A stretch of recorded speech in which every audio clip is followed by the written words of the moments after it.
কয়েকদিনের অকাল বর্ষণে সাবরুমের ইটভাটাগুলি ব্যাপক ক্ষয়ক্ষতি। সবেমাত্র ইটভাটাগুলি চুল্লিগুলিতে আগুন দেওয়ার কাজ শুরু হয়েছিল। আর ইট পোড়ানোর জন্য বাইরে খোলা আকাশের নিচে তৈরি করে রাখা হয়েছিল প্রচুর পরিমাণে কাঁচা মাটির তৈরি ইট। কিন্তু কয়েকদিনের অকাল বর্ষণে বৃষ্টির জলে সমস্ত কাঁচা ইটগুলি নষ্ট হয়ে যায়। আবার এই সময় ইটভাটাগুলির শ্রমিকরাও বেশিরভাগই চলে যায়।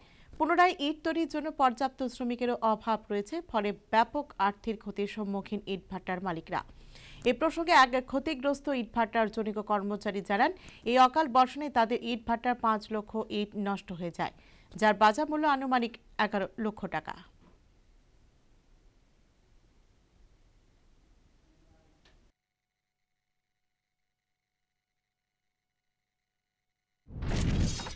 প্রচণ্ড ক্ষয়ক্ষতি হয়ে গেছে। কাঁচা ইট যেগুলি বানানো আছিল এগুলি প্রায় নষ্ট হয়ে গেছে জলে। কত ইট মোটামুটি ভাবে? প্রায় লাখ পাঁচেক। কত টাকা আনুমানিক মূল্য? প্রায় 11 লাখ। তো মানে এই কিছুদিন আগে যে বৃষ্টি হয়েছে, বৃষ্টিতে পুরো ক্ষতিগ্রস্ত হয়েছে। তো এতে করে আপনাদের লাভ তো হইতো না? আমাদের তো ক্ষতির সম্মুখীন হয়ে গেছি গা। তো এই ব্যাপারে কি কোনো ক্ষতিপূরণ বা কোনো কিছু ব্যবস্থা কি থাকে?